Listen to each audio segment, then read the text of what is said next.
Hello and welcome welcome to Mission Study. आज से हम एक नई सीरीज स्टार्ट करने जा रहे हैं। आज हम भारत के महान सम्राट सम्राट बिंदुसार का इतिहास पढ़ेंगे। चलिए शुरू करते हैं।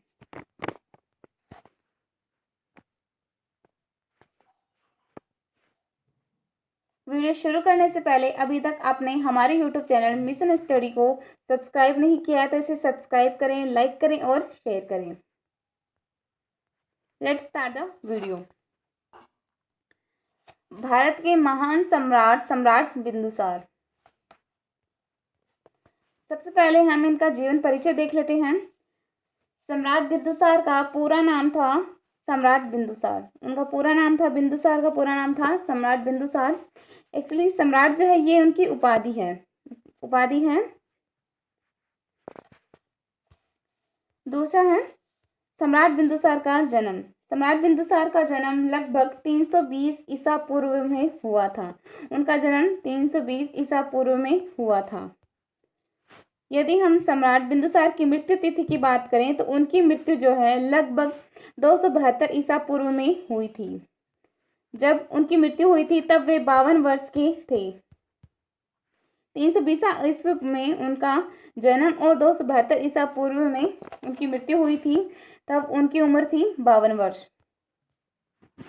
यदि हम सम्राट बिंदुसार के माता पिता के बारे में बात करें तो उनके पिता का नाम था चंद्रगुप्त मौर्य प्रथम और माता का नाम था दुर्धरा। चंद्रगुप्त मौर्य प्रथम जिन्होंने मौर्य वंश की स्थापना की थी, चंद्रगुप्त मौर्य ने नंद वंश के संस्थापक थे घनानंद को पराजित करके उन्होंने मौर्य साम्राज्य की स्थापना की थी और उनकी पत्नियों के नाम थे, पहला नाम था जैसे कि दुर्धरा जो कि सम्राट बिंदुसार की माता का नाम है, और दूसरा हेलेना। उनकी पत्नियों के नाम है सम्राट चंद्रगुप्त मौर्य की। यदि हम सम्राट बिंदुसार की माता का नाम याद करें तो उनकी माता का नाम दुर्धरा है। अब हम सम्राट बिंदुसार की पत्नी का नाम जानते हैं। उनकी पत्नी का नाम था शुभ्रांगी। शुभ्रांगी जो थी वे उत्तरी परंपरा से थी। उत्तरी परंपरा से सम्राट बिंदुसार की पत्नी थी शुभ्रांगी, और वहीं दक्षिणी परंपरा से उनकी पत्नी का नाम था रानी धर्मा। रानी धर्मा जो थी वे सम्राट बिंदुसार की दक्षिण परंपरा से पत्नी थी। उत्तरी परंपरा से शुभ्रांगी और दक्षिणी परंपरा से रानी धर्मा।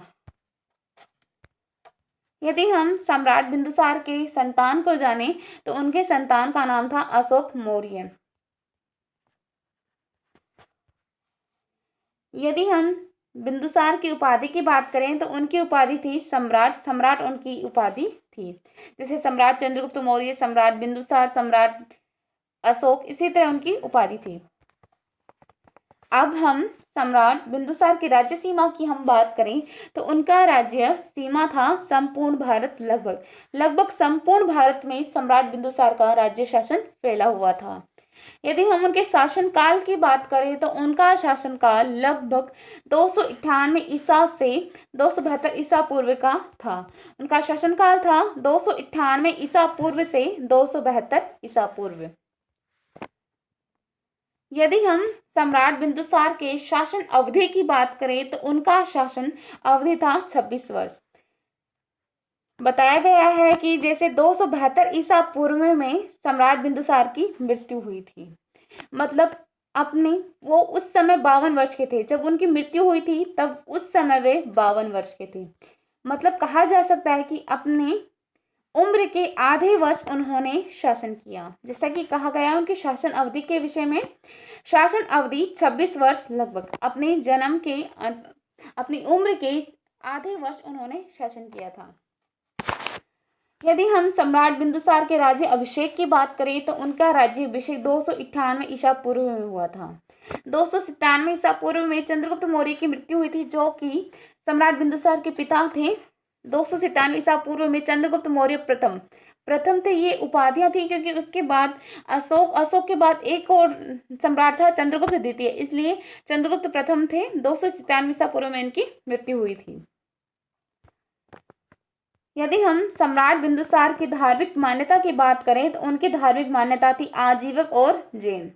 वे जैन धर्म के अनुयायी थे। यदि हम सम्राट बिंदुसार के पूर्व अधिकारी की बात करें, पूर्व अधिकारी से मेरा तात्पर्य है कि सम्राट बिंदुसार से पहले किसने शासन किया था। सम्राट बिंदुसार से पहले चंद्रगुप्त मौर्य प्रथम ने शासन किया था, जो कि उनके पिता हैं। यदि हम सम्राट बिंदुसार के बाद के उत्तराधिकारी की बात करें तो उनके बाद उनके पुत्र अशोक ने शासन किया था। अशोक मौर्य ने जो है शासन किया था। सम्राट बिंदुसार के पुत्र हैं अशोक। अशोक ने तीसरा मौर्य साम्राज्य के रूप में शासन किया था। यदि हम सम्राट बिंदुसार के राजघराने की बात करें, उनके वंश की बात करें तो उनका वंश था मौर्य वंश।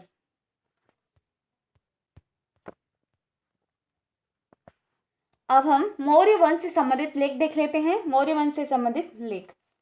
चंद्रगुप्त मौर्य, चाणक्य, अशोक आदि अन्य जानकारी यूनानी लेखों के अनुसार बिंदुसार का नाम अमित्रकेटे था। जैसे कि मौर्य वंश संबंधित लेख हैं, जैसे कि चंद्रगुप्त मौर्य के गुरु थे चाणक्य और वहीं उनके प्रधानमंत्री भी थे। चंद्रगुप्त मौर्य के प्रधानमंत्री थे चाणक्य, जिसे हम कौटिल्य और विष्णु शर्मा के नाम से संबोधित करते हैं। चाणक्य और इसके अलावा अशोक आदि अन्य जानकारी, यह जो जानकारी है हमें यूनानी लेखों के मिलती है। अब यूनानी लेखों के अनुसार बिंदुसार का जो नाम था, यह जानकारी तो हमें मिल गई। अब हम यूनानी लेखों के अनुसार बिंदुसार का नाम जाने तो उनका नाम था अमित्रकेटे। उनका नाम था अमित्रकेटे। अब विद्वानों के अनुसार अमित्रकेटे का संस्कृत रूप है अमित्रघात या अमित्रखाद।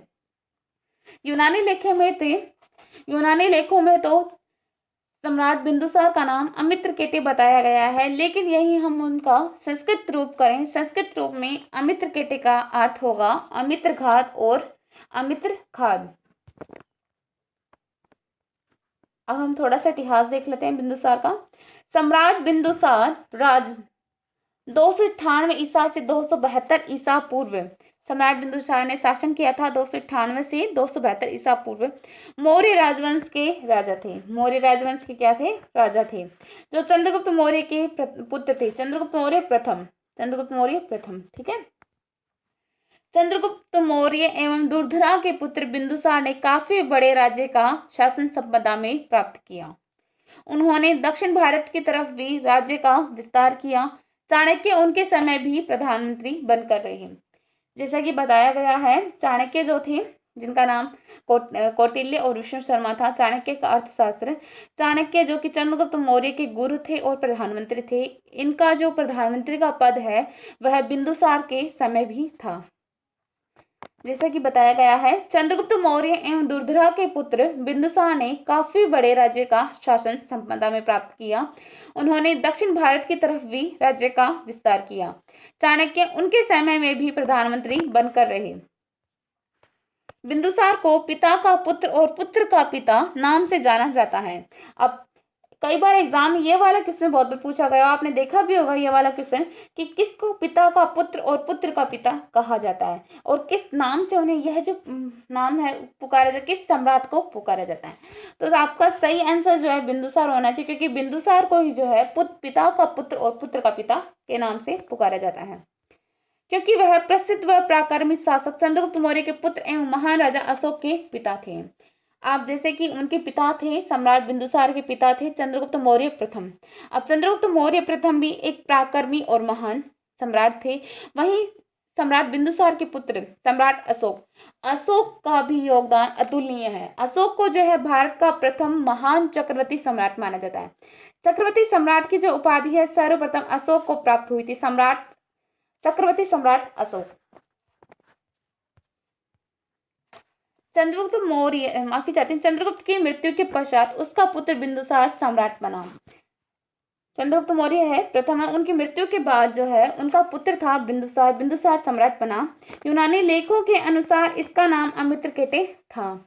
अब यूनानी लेखों के अनुसार बताया गया है कि बिंदुसार का नाम जो है अमित्रकेटे था। विद्वानों के अनुसार अमित्रकेटे का संस्कृत रूप है अमित्रघात या अमित्रखाद।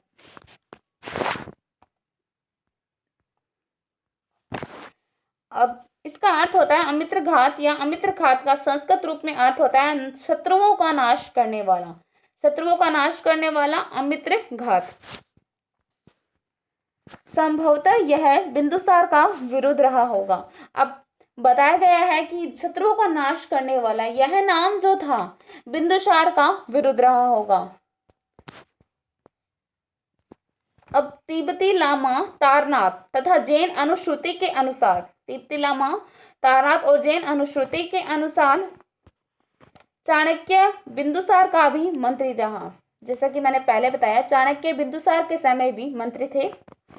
चाणक्य ने 16 राज्य के राजाओं और सामंतों का नाश किया। चाणक्य की भी एक बड़ी उपलब्धि है कि उन्होंने 16 राज्य के राजाओं और सामंतों का नाश किया और बिंदुसार को पूर्वी समुद्र से पश्चिमी समुद्र पर्यंत भूभाग का अधीश बनाया। और उन्होंने, चाणक्य ने जो है बिंदुसार को भी पूर्वी समुद्र से पश्चिमी समुद्र पर्यंत भूभाग का अधीश बनाया। हो सकता है कि चंद्रगुप्त की मृत्यु के पश्चात कुछ राज्यों ने मौर्य सत्ता के विरुद्ध विद्रोह किया हो। जैसे कि बताया गया है कि चंद्रगुप्त मौर्य की मृत्यु के पश्चात कुछ राज्यों ने मौर्य सत्ता के विरुद्ध विद्रोह भी किया हो।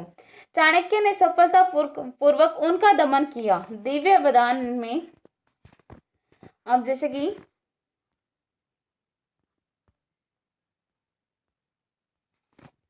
दिव्य वरदान में उत्तरापद की राजधानी तक्षशिला में ही ऐसे विद्रोह का उल्लेख है।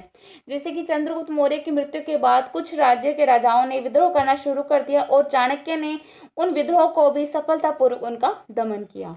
अब बात कर लेते हैं दिव्य वरदान में उत्तरापद की राजधानी तक्षशिला में ऐसे ही विद्रोह का उल्लेख है।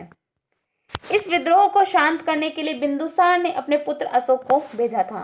अब यह दिव्य वरदान में जो उत्तरापद की राजधानी तक्षशिला, अब तक्षशिला में जो विद्रोह हुआ था उस विद्रोह को शांत करने के लिए सम्राट बिंदुसार ने अपने पुत्र सम्राट अशोक को भेजा था।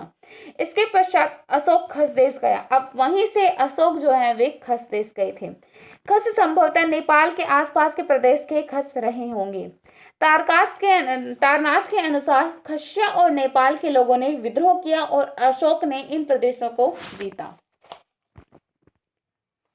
विदेशों के साथ अशोक ने शांति और मैत्रीपूर्ण संबंध बनाए रखे। अब विदेशों के साथ भी जो है सम्राट अशोक ने शांति और मैत्रीपूर्ण संबंध बनाए रखे।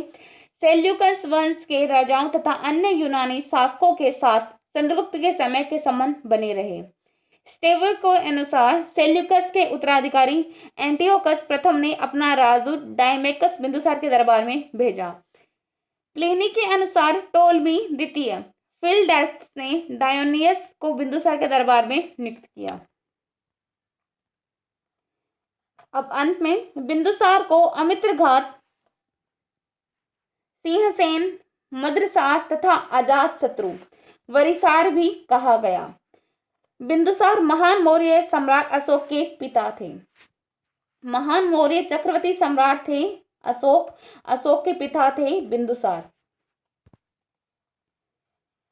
अब गौरतलब है कि सम्राट चंद्रगुप्त मौर्य और सम्राट अशोक ये दोनों ही बिंदुसार से संबंधित थे। जैसे कि पिता का पुत्र चंद्रगुप्त मौर्य का पिता है और उनका पुत्र बिंदुसार, वहीं पुत्र का पिता मतलब सम्राट अशोक के पिता बिंदुसार, पुत्र अशोक और पिता बिंदुसार। इसलिए यही उपाधि बिंदुसार को प्राप्त थी क्योंकि उनके पिता बिंदुसार के पिता जो है वो बहुत महान थे और चक्रवर्ती सम्राट भी माने जाते थे। वहीं अशोक जो थे, सम्राट अशोक थे, वे भी महान और चक्रवर्ती सम्राट थे।